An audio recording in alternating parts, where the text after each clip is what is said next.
I consider myself to be a recovering perfectionist, and I feel like I've gotten better in some areas, but there's still other areas that I'm not so great at.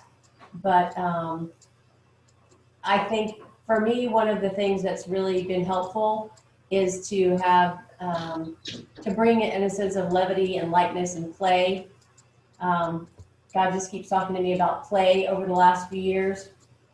And so I just thought, well, I may as well own it and send the thing back out again. So I appreciate y'all who signed up again, and for being here. So we're going to have a little chat about perfectionism and what it is and where does it show up for you, and then we might break out into breakout rooms because we got 8 of y'all here. So let me see if I do. Yep, that's probably good. And I'll just send y'all out for like 5-10 minutes at the most, probably 10 minutes at the most. And but first, I wanted to ask you. Well, maybe we'll see if we do breakout rooms. This is going to be a go with the flow kind of thing. All right. So first question is, I'm guessing you guys all, since you're here, you feel like you have some degree of perfectionism. Is that correct? So I'd love for you to put in the chat, on a scale of 1 to 10, 10 being the most and 0 being the least, what's the level of the perfectionism causes you a problem? Or how much of a perfectionist are you?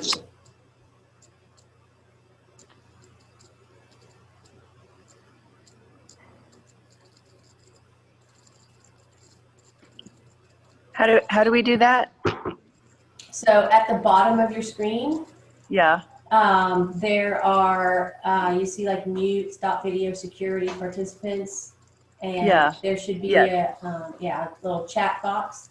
I'm actually looking for my chat box because it doesn't seem to be there. There we go, chat. Oh, it's under more. Yes, it might be under more. So the higher the number, the bigger the problem of perfectionism. Yes.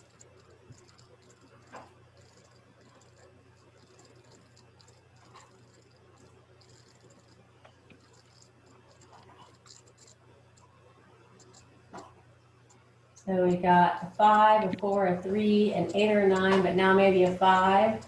Was an 8, now a 4, and an 8. And a 6.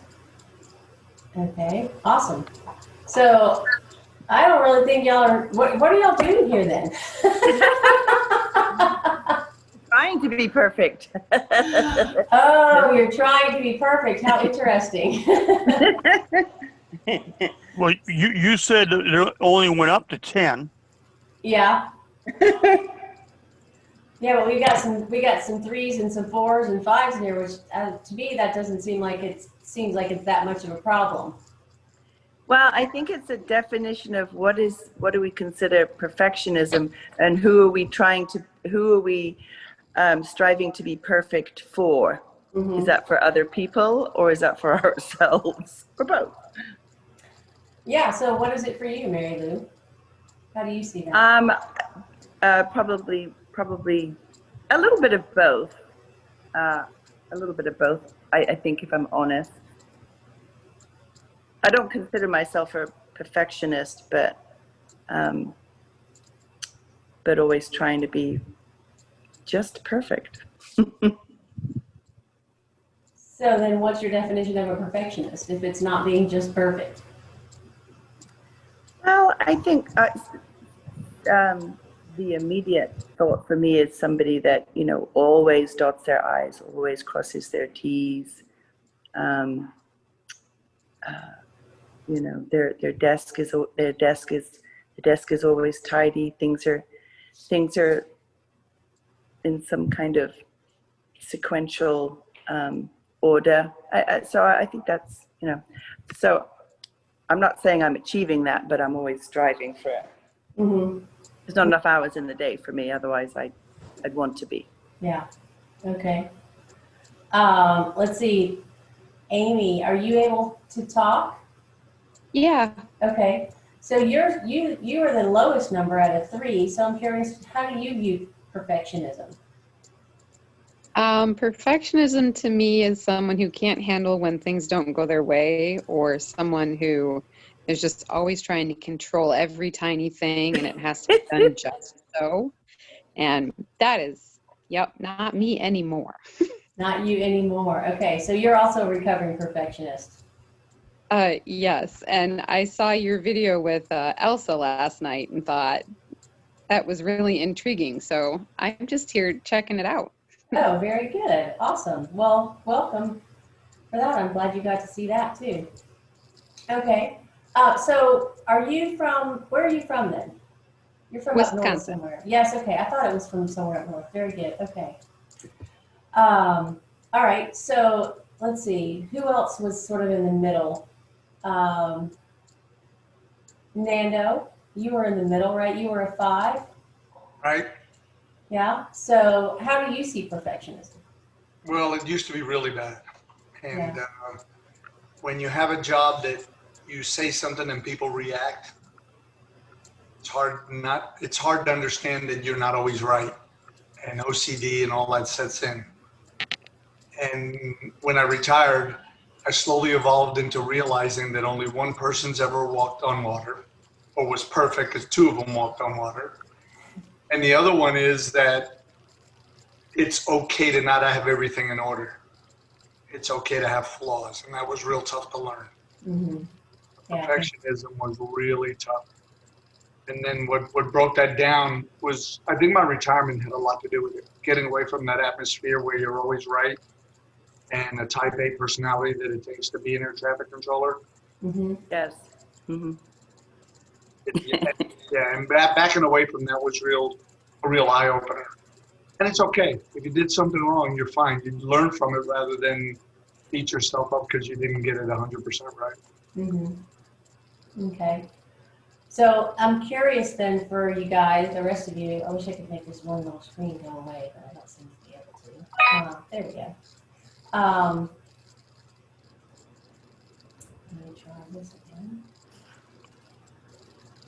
There we go. Okay, so in my research, what I discovered, or I guess not so much discovered, but it was put out there in black and white. Perfectionists tend to have some of these. These are some of the things that they have: all or nothing thinking. So see if count how many of these you feel like you do now versus used to do.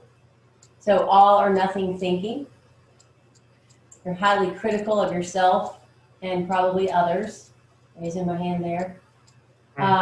Pushed by fear. You have unrealistic standards. You're focused on the results instead of the process. And when you don't meet your goals, you're really upset. You're like, oh, I suck. Fear of failure. Ironically, procrastination. Defensiveness and low self-esteem. And those are some of the, like you might be a perfectionist if you have those things, right? So which one of those stood out for you, Penny? Just trying to think, it was near the top of the list, and I got distracted as you read through the list, and now I can't remember which one you read.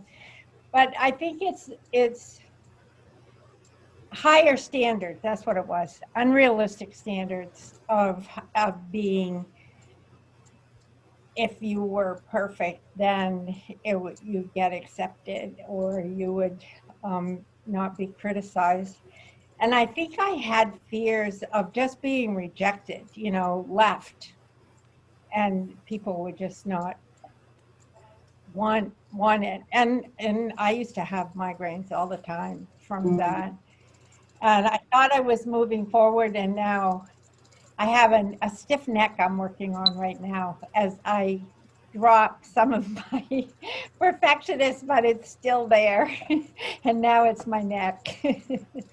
Yeah, it's funny. So that makes me think, just because Amy was on, Amy talked about listening to an interview that I did last night on Facebook. So that was with Elsa Christie Marley. And we talked about this mind-body connection. And it's so fascinating to me how the things that our thoughts show up in our bodies, the thoughts that we have over and over and over again, and eventually they become disease. And so, you know, we think about things like, oh, they've got that, they're carrying the weight of the world on their shoulders because they're walking around like this. Or, you know, sometimes I know when I have a stiff neck, that's because I'm being especially stubborn in that moment. Or maybe I have been about something in particular over the last several months.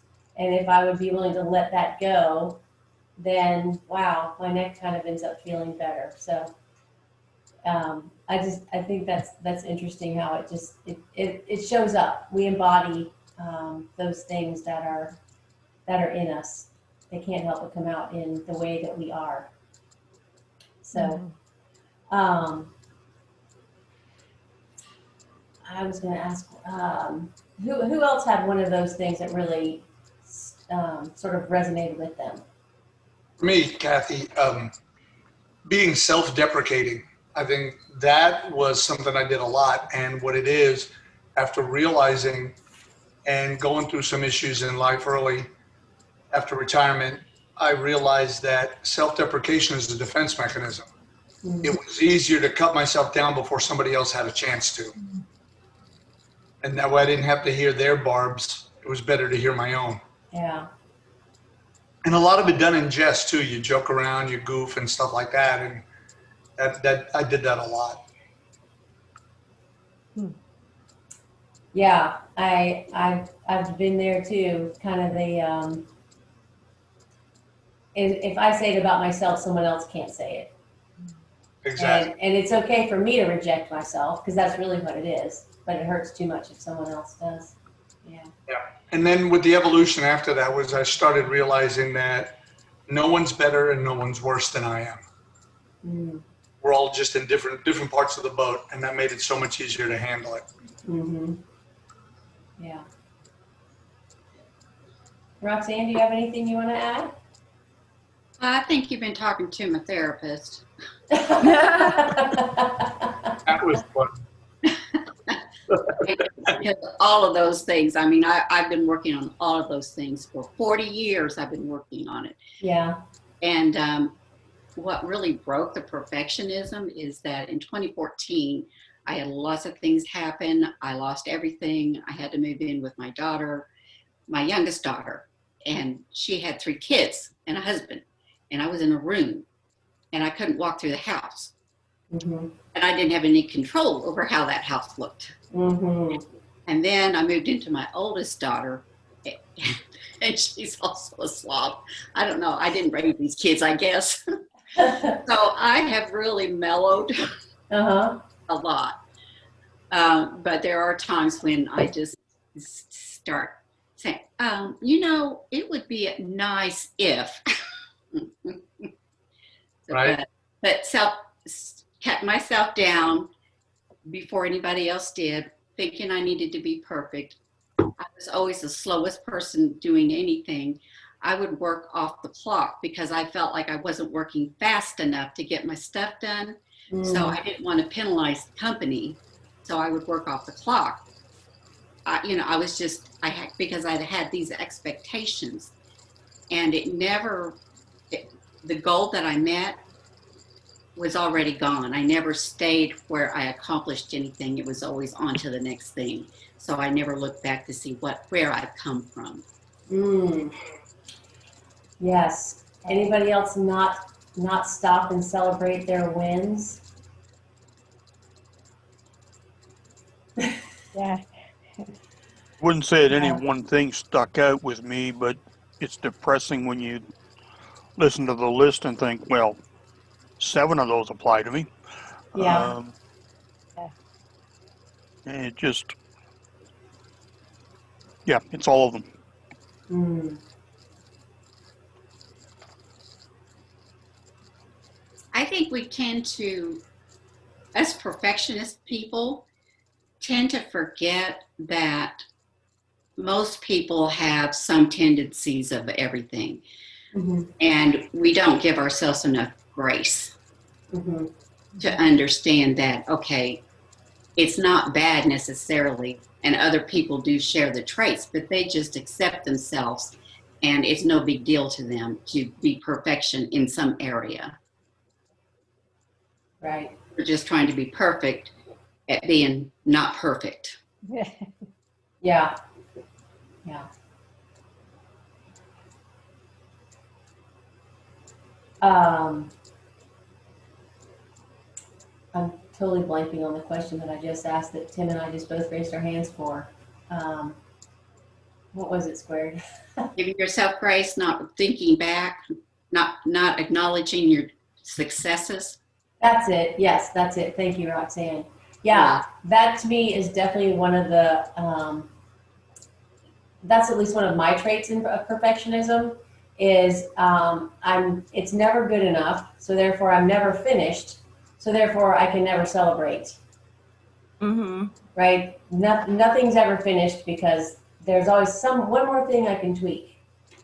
And so for me, one of the things that's helped me is to just have a deadline of I'm gonna ship something by this day,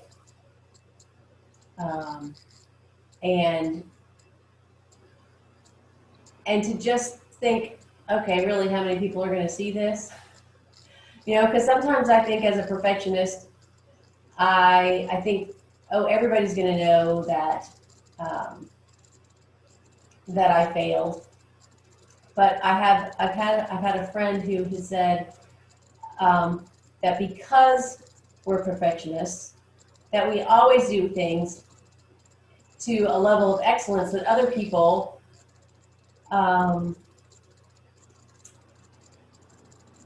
it's already excellent to other people, They right? don't recognize the over and above. Yeah, because we already have such high standards. You know, our standards are we think they're at a 10, but for everyone else, they're at a 7. Like our 10 is their, or is that right? Our 7, yeah, you know what I'm talking about. Our 7 is their 10. So if we deliver a 7, they think it's great, whereas we're going, oh my gosh, this is horrible. It's not good enough. So what are some ways, because most of y'all have somehow figured out ways to learn to not be so perfectionistic. So what are some ways that y'all have been able to do that so far? I think for me, the biggest realization was that perfectionism is unattainable. Mm-hmm. You'll never reach perfection. It's that simple. And I think if you can raise your head and say you gave it your best and your all, that's what I learned. I learned to finally walk away. That, hey, I gave it the best I could. This is the product you get, whether it was a 5-minute jaunt or when I was contract working a whole project. And I think that's a matter of self-evaluation. If I look in the mirror and say, I gave it my best, here's what you got, walk away from it. That helped a lot because I used to not be able to walk away from it. Like you said, Kathy, there was always, I turned it in and it's like, oh man, I forgot this, I forgot that. Now it's just, I did the best I could. Here's what you got. And if they critique it, I learned from that. In the past, it wouldn't be that. I did not want to hear a critique. And if you heard the critique, it was like, well, I stuck and the project bad. And walking away from it, I guess all in all, learn to walk away from it was the big one for me. So how hard was that for you the first time you really chose to do that, like made that conscious choice? Brutal. It was a roller coaster of, no, don't think about it. No, don't think about it. Well, it's too late now. No, don't think about it. It's too late now. And it was up and down. And it lasted a couple of days. It was a project when I was still teaching air traffic control. And it was really tough for a few days. Then I realized, you know what? What I've been learning, it is what it is. I gave him 20-some years of experience doing that project. After that, let it roll. Yeah. How do you And walk the away? affirmation, I'm sorry, the affirmation after that helped me because they said, hey, good job. That's when I realized, okay, so it is okay to just be happy and walk away. Mhm. John, you were saying something? How do you walk away from it if you don't believe it's your absolute best? It's a very much intentional thing, John. You have to literally walk away and hope and think and say, I'm not going to think. And like I said, it was a roller coaster for a day or two. But you have to purposely say, I've got to walk away from this or it's going to drive me nuts. And that's one of my problems is that I will, back to your list, Kath, I will procrastinate on something because I don't think it's as good as it could be. So I'll just put it off and put it off and put it off. And that's my form of walking away.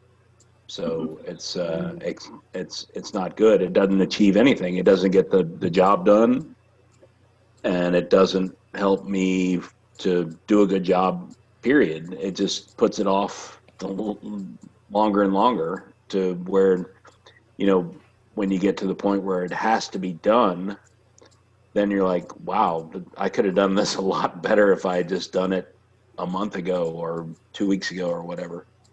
So in answer to your question, John, I don't know that,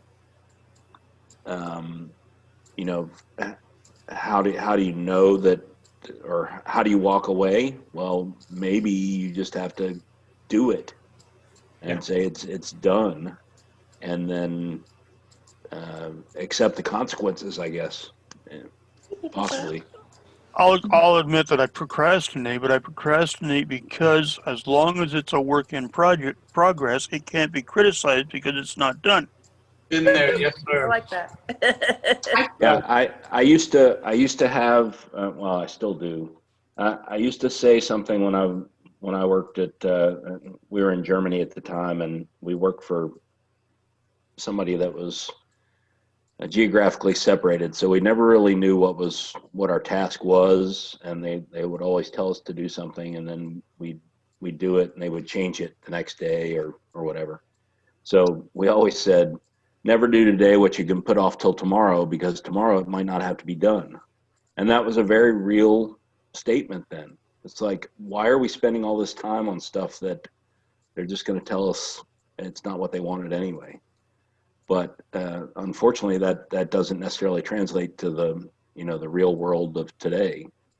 And I think that, a lot of times I look at that and I say, well, why am I doing this? Because it's not going to be good enough anyway. And tomorrow the change is going to be, or something's going to change, and I'm going to have to recreate or redo or do something. And it's kind of like, it's an excuse, really. I say, well, I won't finish this now because by tomorrow it's going to be different. So it's very, very, it's detrimental, really. May I say Yeah. something? Sure. I think that procrastination is a way to give ourselves a back door, because if we procrastinate long enough and then we have to do it in a hurry, we've got a reason not to have been perfect. And so in a way, it's giving us permission because we have to get it done. So we say, well, if I would have had more time. Yeah, that's a really good point, Roxanne. John, the other thing I was thinking about is kind of along sort of what, bringing in what Tim was saying is, it sounds like he's talking about, the bar always gets changed. In his case, it sounded like it was often changed by someone else. But in your case, I'm wondering if you're always changing the bar on yourself. How kind is that to yourself? And because would you do that to anyone else?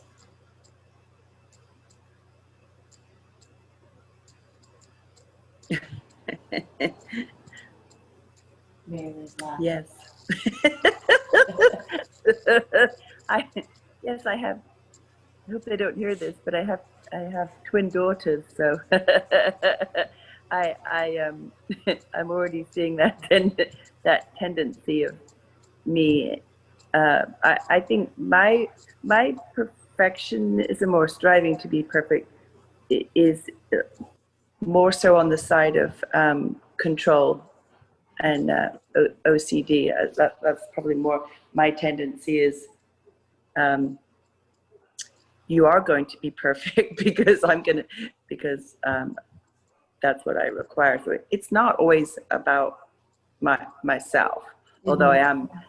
When you talked about all of the numbers, I was trying to count on all of my fingers, and I think I came up with all nine of them. So, but there's a definite parallel with control and that those tendencies too, for me anyway. But I'm hearing that in some of the other folks, and I'm just curious. Do y'all know each other, or I don't, or are we all just did we all just dial in completely independently? Well, Tim is my husband, so I know him. Yeah. And I know Penny and John from another group, and I've met Roxanne. She's come out to my place before. Okay. Amy, I just she heard me last night on a video, Facebook Live, and then you I know from Alito Moms now. So Yeah. Do you live in Alito? I live in Weatherford. We're just near in Hudson Oaks, not far from the Okay. malt shop. Yeah.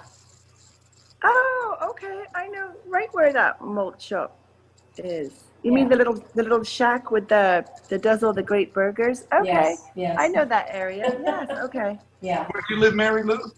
I'm in Alito. Okay. Alito, Yeah. which is right next to Weatherford, and I'm on some of the Facebook groups, which is, believe it or not, part of my strive for perfectionism. Mm-hmm. So I just was curious, I didn't know if you all knew each other, or, I didn't know if you. And I've known Tim for a few years. Yeah. Okay. And Fernando and Penny and Tim have been coming for the last few times, and John's been here once or twice as well. So it's And what is your background, Kathy? my background is, well, I don't know how much you wanted me to go into it. Right now, I'll say with right now, I'm a coach. Okay. And yeah, so I do coaching for women on perfectionism, people pleasing, and proving. And how does that get in their way, and how can we change the way that we think and the way that we are, so that we have more meaningful and healthier relationships, and we actually get accomplished what we want to accomplish to make a difference in the world. Okay. Thank you. Sure. Thanks for asking. So I figure I have dealt or am dealing with all of those things. So a lot of times I say a lot. Ask me how I know, because it's exactly me. The all or nothing thinking. Tim can tell you how many times I've said, if it's not this, it's got to be that. And he's like, why? And I'm going, oh, well, okay. So, yeah, it's good. But I would say, so how about pushed by fear? John, I'm curious, how much fear is there in your attaching, in not being perfect? And what does that fear tell you?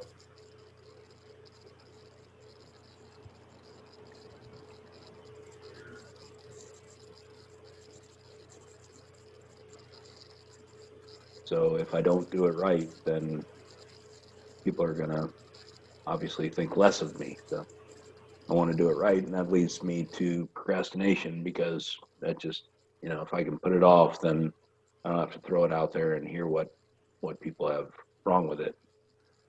So that's probably the biggest driver for me. I'm not a perfectionist. I don't think. I'm more of an acceptor.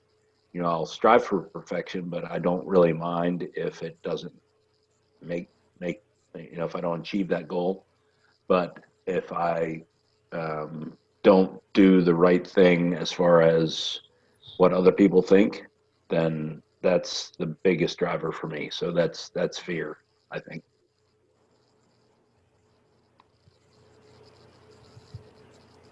John, you look Fear of what? just No, fear of not looking good in front of them.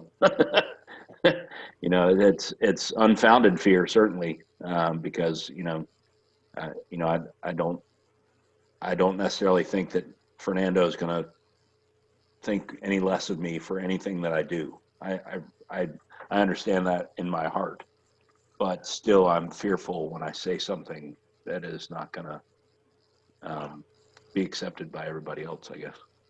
I think I have a fear of not being good enough compared to other people, and I think that's one of the problems with perfectionism, is always comparing myself to other people. And one of the problems with that is the better you get at something, the more people you know that are better at it, so that there's always somebody better, so you're never good enough.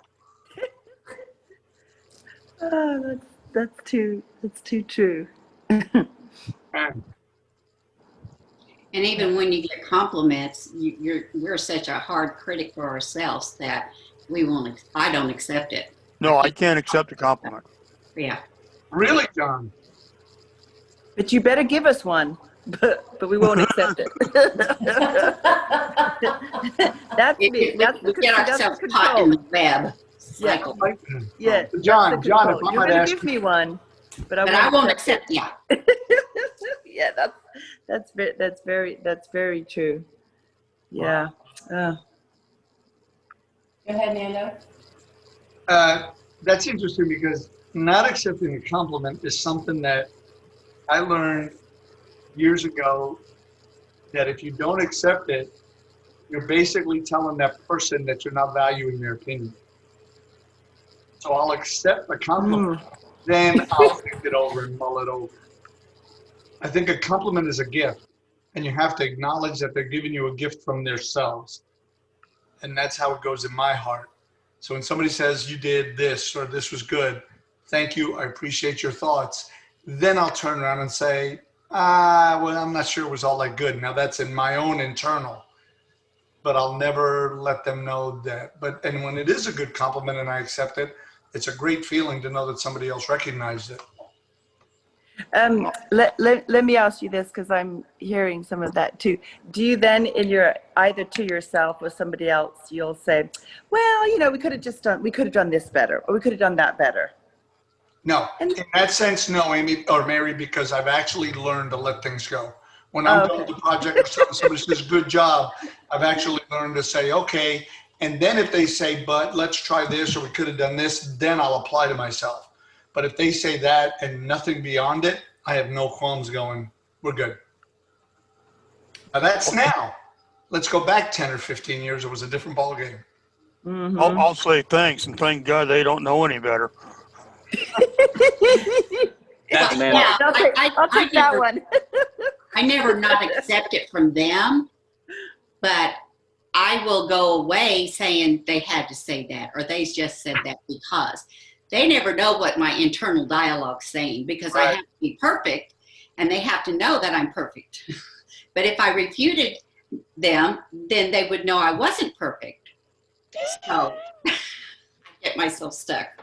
Okay, do I need to send you all the replay of the receiving month that the month that we had receiving as our topic? That was good. Let me, Roxanne, I'll give you something that helped me, and I take no credit. I'll give it credit to my therapist, and we use it with my daughter. We put something in her mirror when she was in school, and it was just a little Post-it note, and it was helped me. It says, God doesn't make junk, and God made you. And that was huge for me, because I realized that no matter what I do, if I give it my best, God doesn't make junk. And I'm still here for a purpose. And that helped me evolve into, when I get a compliment, turning away and not having to beat myself up over it. It says, hey, somebody liked it. We're good. Keep pushing. And like I said, it was a transition. Before that, it was really tough. Well, Nando, part of the problem for possibly you and me, and full disclosure, I know what Nando did in the past, so I know that if you have a good day in your job, you don't take any credit for that. It's like, wow, I didn't crash any airplanes today. That's good. Correct. Nobody's going to go, hey Nando, great shift today. You didn't crash. Nobody crashed today. That was awesome. They don't give you those compliments for doing your job. That what you normally hear is where you screwed up, as opposed to where you did a good job, where you did your job. So it's very difficult to accept that when you get into that mode of, yep, did my job. It was a good day. I did my job. Nobody died. It's very difficult to get into that, to accept that compliment of like, hey, wow, you really resolved this, I don't know, this flow situation in a DFW when the thunderstorms hit. You spaced everybody out perfectly and there were no conflicts, whatever. It's tough to achieve that, to accept that compliment when that's your job, kind of. And it would occur a couple of times. You'd have what we called it a push.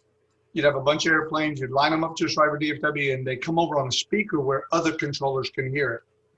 And they would say, whatever sector you're working, Donnie, arrivals, whatever, and they would say, hey, Donnie, nice string, a string of airplanes.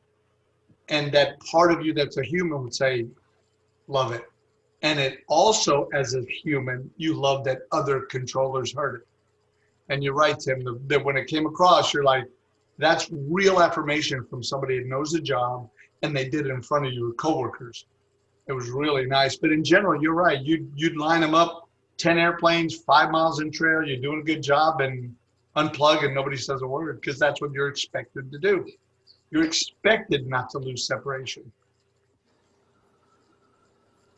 Yeah, so Penny, you've been awfully quiet this evening. I know, I've been enjoying the conversation and connecting me in different times and different places. So I've been very much participating. I just haven't been talking. If I might add a little tidbit, Tim kind of clicked my brain here. That's probably one of the things that I know everybody categorizes it a very stressful job, but one of the biggest things about that job is that the percentage of allowance of errors is phenomenally small. Yeah. As an air traffic controller, you're expected to be better than the machine you're working. And with the computers, they had a tolerance level of 0.0 something error, but you as a human was expected to be that or better.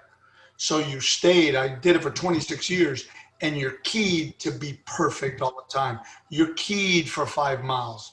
If more than 7, then you're wasting airspace. So that had a lot to do with it, is that you spend 8 hours a day for 26 years knowing that you had to get it right every time.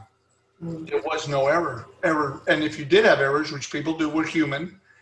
And, when Delta crashed, one of our controllers retired because of that crash, and he was not involved in the crash. He read the pilot the weather 30 minutes before the aircraft crashed. And the pressure on him was so tough in the investigation. And when he found out that part of the weather he gave the pilot may not have been enough, he retired. That's how much the pressure was.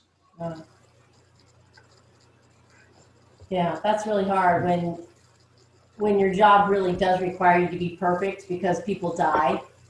Same thing for doctors and first responders. Those are, they're life and death situations all the time. So Pilots. yeah. Mm-hmm. So one of the things that I know that that they try to teach people in those professions is a one way to de-stress is to learn how to have compassion for themselves. Right. As Nando said before, or maybe it's Roxanne, give some grace to yourself. And I actually described it the other day to somebody, I don't know where it was, but to me it felt like if the space that we take up is this big, like physically, right? Is this amount of space? Is there a way for us to actually sort of own a little bit more so that we have some, so that we can bounce off some edges if we need to? Almost like Have you ever been like to Disney World or whatever when they have the old-fashioned cars that you can drive around and even a 4-year-old can drive them because they have that guide thing down the middle of the track that you're never going to ever run off. You know, you might kind of roll to one side to the other. But to me, that's a little bit of the grace. It's like, yeah, I'm going off track. Oh, I'm bumping back to the left. Oops, so now I'm bumping back to the right. So how can we, if self-compassion is the antidote to perfectionism,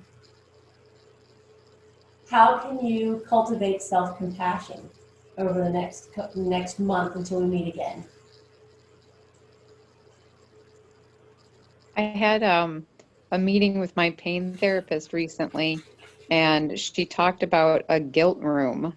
And anytime you find yourself either being really hard on yourself or feeling really guilty, like, you know, you failed or you didn't do good enough, that you need to recognize, like in your mind, like picture the room, like literally, like decorate it with whatever you tend to be guilty and feel negative about, and then consciously back yourself out of that room and be like, you know what? Yes, maybe I could have done better. Maybe it could have this or that, but it's in the past. We need to back out, and you know, you can reassess and you can kind of move on.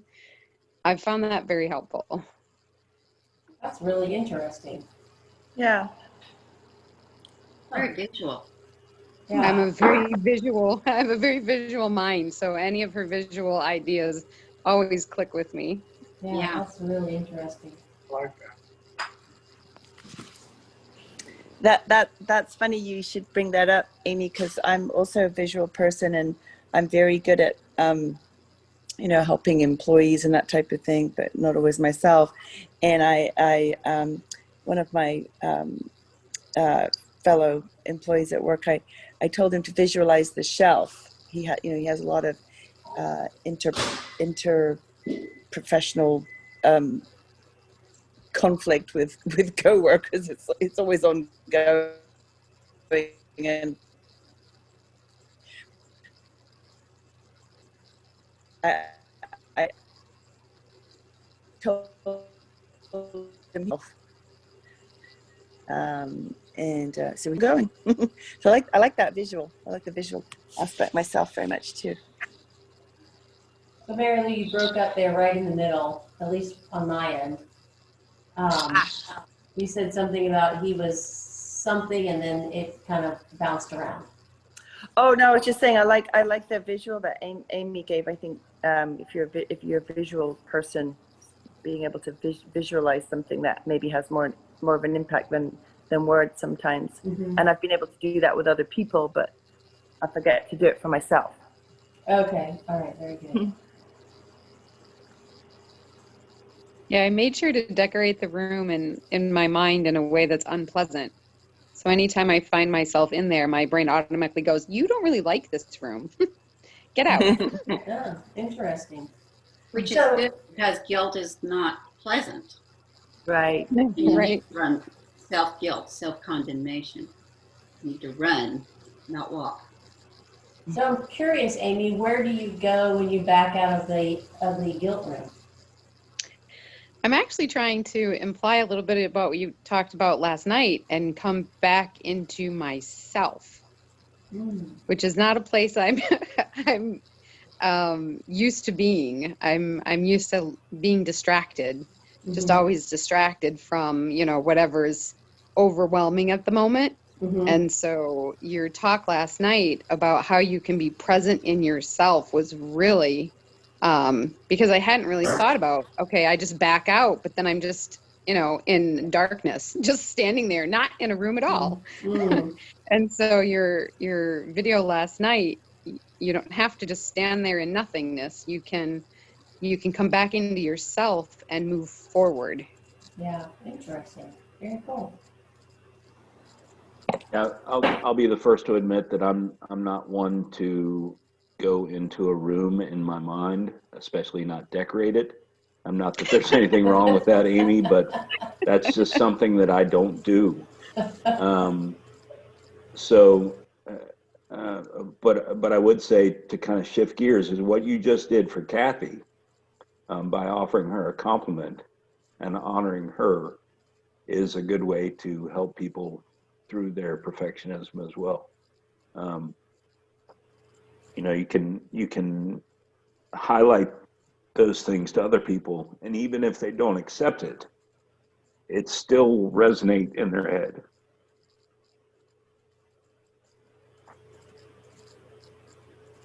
Well, I watched the video twice last night because Elsa asked me a question in the comments, and so I missed a part. And I also watch Bob and Polly Hamp on Tuesday evenings, and so their video doesn't end early enough before Elsa starts hers. So I had to go back and watch it all. And I have a lot of neurological symptoms, most likely MS, that I've been dealing with for years. So anything that has to do with the mind and kind of working through things mentally, and then of course just life threw other stuff at me. So it really was encouraging last night.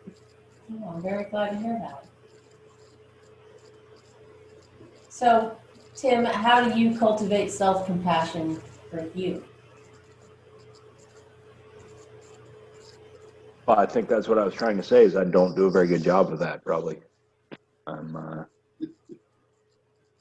much more inclined to, well, try to offer compassion to other people, honor other people as opposed to honoring myself.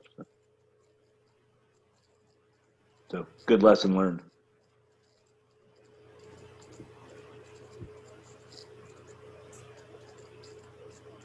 Is that you raising your hand, Penny? Yeah, I was just thinking back through the years of my perfectionism, and it's really been more recently, you know, working with Seth Godin and having to transform the way I think. I couldn't do things perfectly and change the way I've worked. So it's been a lot. But one of the things that I found is to kind of plan out my day or create systems or processes. And somehow when I do that, it's done and I move on, so that the goals are, you know, they're just, they're not huge, you know, but they're a list of things I'm going to do today, or I put them in what hour I'm going to do them. And I have just found that I start feeling good because I look at what I've done today and it's like, oh, okay, you know, I haven't wasted my time, you know, because I don't know, but I would forget. I would have my whole day, and then I at night think about what I had done and I couldn't remember. So now I have this little form thing that I've gotten, and I just put it out. And so I look at all the things that I've done and it's like, okay, you didn't waste the day. You know, I might question now, was that a good priority today? Could you have done, would you preferred something else if I find myself being critical of me? But usually I don't. Usually I go, wow. And I'm making a point to do that, to say, you know, you put in a good day, kind of thing. No matter what it's been, the tasks or the events or whatever, you know, exercise or whatever. But I find the systems and processes are good. Yeah, If you follow a process, yeah, well, simply by following a process takes you out of perfectionism, because like I said before, perfectionism is focused on the results, whereas you know, but it's, how ironic is it that as perfectionists we focus on results, but yet we never let ourselves get to the end. And then we think we're bad because we don't get to the end. We focus on just the process and just, okay, I've done this. It's only 80% there. Put it out there, get feedback from other people instead of just saying, well, I know everything about this. I'm the ultimate judge of my good work. What if you think it's a 10 and you're trying to sell something to someone and everybody else is like, eh? Then what do? Right? So everybody's got different standards for what a 10 is, and it's never going to be what yours is. So even if you have this standard for perfection, it's not someone else's standard for perfection. Right. And I think that's the real thing, is to get okay with us Yeah. and to Yeah. sit grounded in us. Right. And no matter what somebody else has done, it doesn't matter, you know. Yeah. So we've got 2 minutes left. So would you guys put in the chat something that you would like to try over the next couple of weeks to be more compassionate towards and kinder towards yourself?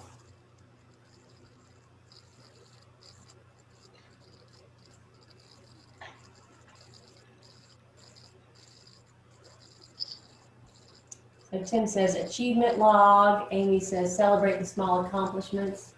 Roxanne says I'll treat myself like I treat my daughters. That's awesome. Mary Lou, to reduce my guilt over situations I had no control over. And it says realize that I'm okay. Tony says be present and ask how am I doing? Be real. Those are great, you guys. All right. So do I have permission from y'all? And you can say no, to sort of check in with you in the next couple of weeks and see how it's going? Yeah, definitely. All right.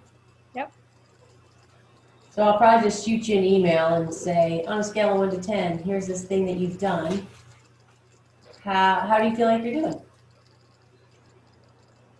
And if you give me a 10, I'm probably going to email you back and go, really? Or do you really want to be a 10? So, no, I just want to say again, so we're at time, but thank you guys very much for coming. And like I said before, when Mary Lou so kindly asked me what's my background and what do, I am a coach for perfectionism and people pleasing and proving, and trying to switch that around so that you have healthier relationships and a more satisfying life on the inside and on the outside. So if anybody would be interested in coaching, or you know someone who has those challenges and would be interested in overcoming them, please share my contact information, and I'd be glad to have a conversation and see if we're a good fit. Definitely. Okay. Thank you, Kathy. Well, thank you, and hopefully we'll see you guys next month, where we'll probably be talking about people pleasing. That's the next topic. So, Thank you, Kathy. all right, Tim, I'll see you Friday. See you Friday morning. Yes, sir. All right, buddy. all right. Thanks, you guys. Thank you. Bye bye. Bye-bye. Kath, can you mute your speaker? Yeah, you got a lot of background noise. I mean, a whole lot of background noise that detracts a little bit. Just letting you know. You're still on mute, so I can hear you in the other room. Is it really echoey? It's echoey, it's scratchy, there's scratching noises and stuff. It's really weird. Okay, maybe I need some new headphones, because these are old and ancient. Or is it maybe this? I'm not sure. If you want to switch places, you can see what it sounds like. Okay, I'm I'll gonna switch stop. places.